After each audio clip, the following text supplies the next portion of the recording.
क्या आपने कभी महसूस किया है कि आप अंदर से खाली होते जा रहे हैं? क्या आपको लगता है कि आप बहुत मेहनत तो कर रहे हैं, लेकिन आपके चेहरे पर वो चमक और मन में वो शांति नहीं है?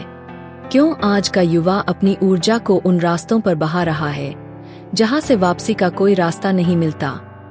आज हर तरफ शोर है, वासना है और भटकाव है। लेकिन क्या आपने कभी सोचा है कि हमारे पूर्वज और ऋषिमुनि इतने शक्तिशाली और तेजस्वी क्यों होते थे? इसका राज छिपा है ब्रह्मचर्य में। लेकिन रुकिए, ब्रह्मचर्य का मतलब वो नहीं है जो आप सोच रहे हैं। यह सिर्फ शरीर को रोकना नहीं, बल्कि अपनी शक्तियों को जगाना है। आज की यह वीडियो आपके जीवन का टर्निंग पॉइंट साबित हो सकती है। आज मैं आपको महात्मा बुद्ध के जीवन की एक ऐसी गुप्त घटना सुनाऊंगा जो ब्रह्मचर्य के विज्ञान को हमेशा के लिए साफ कर देगी। क्या आप तैयार हैं अपनी छिपी हुई शक्ति से मिलने के लिए? अगले 10 मिनट अपनी आत्मा के लिए निकालिए। मगध के एक सुंदर वन में महात्मा बुद्ध अपने शिष्यों को उपदेश दे रहे थे। तभी एक युवक वहां पहुंचा। उसका शरीर थका हुआ था, आंखें धंसी हुई थीं और उसकी चाल में कोई आत्मविश्वास नहीं था। वह बुद्ध के चरणों में गिर पड़ा और फूट फूट कर रोने लगा। उसने कहा, हे बुद्ध, मैं एक पापी हूँ। मैंने अपनी ऊर्जा को गंदी आदतों और व्यर्थ की कल्पनाओं में नष्ट कर दिया है। मेरा मन हर पल भटकता रहता है। मैं पढ़ना चाहता हूँ, काम करना चाहता हूँ, लेकिन मेरा शरीर मेरा साथ नहीं देता। क्या मेरे जैसे कमजोर इंसान के लिए भी ब्रह्मचर्य का कोई रास्ता है? क्या मैं कभी पहले जैसा ऊर्जावान बन पाऊंगा? बुद्ध ने उसकी ओर करुणा भरी नजरों से देखा और उसे पास बिठाया।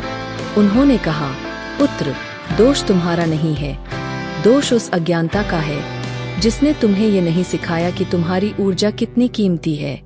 सुनो, मैं तुम्हें एक सत्य बताता हूँ। बुद्ध बोले, ब्रह्मचर्य क्या है?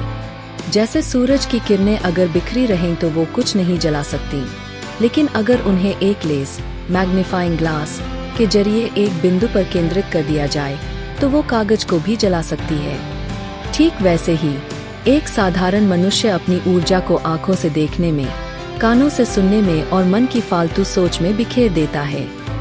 लेकिन जो व्यक्ति ब्रह्मचर्य का पालन करता है, वह अपनी इस बिखरी हुई ऊर्जा को समेटकर एक दिशा में मोड़ देता है। जब यह ऊर्जा ऊपर की ओर ऊर्ध्वगामी बहती है तो इंसान की बुद्धि तेज हो जाती है, उसकी आवाज में वजन आता है और उसके चेहरे पर एक दैवीय ओज ग्लो प्रकट होता है। बुद्ध ने एक मटके का उदाहरण दिया जिसमें 5 छेद थे, जो हमारी 5 इंद्रियां हैं। उन्होंने कहा, अगर तुम ऊपर से कितना भी ज्ञान रूपी जल भरो, लेकिन अगर ये 5 छेद खुले हैं तो मटका हमेशा खाली ही रहेगा। ब्रह्मचर्य उन छेदों को बंद करने की प्रक्रिया है। उस युवक ने पूछा, बुद्ध, मैं इसे शुरू कैसे करूं? बुद्ध ने 3 रास्ते बताए। 1, दृष्टि का संयम, वह न देखें जो आपके मन में गंदे विचार पैदा करे। अपनी आंखों को साफ रखें। 2, संगति का चुनाव, उन लोगों और चर्चाओं से दूर रहें जो आपको वासना की ओर धकेलती है। 3, ध्यान मेडिटेशन, हर दिन कम से कम 20 मिनट खुद के साथ बैठें। जब आप अपने विचारों को देखना शुरू करेंगे तो वो अपने आप शांत होने लगेंगे।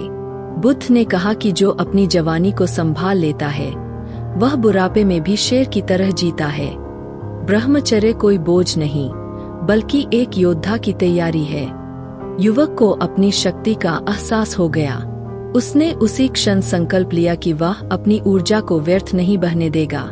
दोस्तों, आपकी उम्र चाहे जो भी हो, अगर आप आज से ही अपने मन पर नियंत्रण करना शुरू कर दें तो आप वो सब कुछ पा सकते हैं जो आपने खो दिया है। ब्रह्मचर्य का मतलब जीवन का अंत नहीं, बल्कि एक शक्तिशाली जीवन की शुरुआत है। क्या आप आज से खुद पर काम करने का संकल्प लेते हैं? अगर हाँ, तो कमेंट बॉक्स में लिखिए, मैं अपनी शक्ति जगाऊंगा। अगर आपको इस वीडियो से थोड़ी भी हिम्मत मिली हो तो इसे अपने उन दोस्तों के साथ शेयर करें जिन्हें इसकी सबसे ज्यादा जरूरत है। नमो बुद्धाय।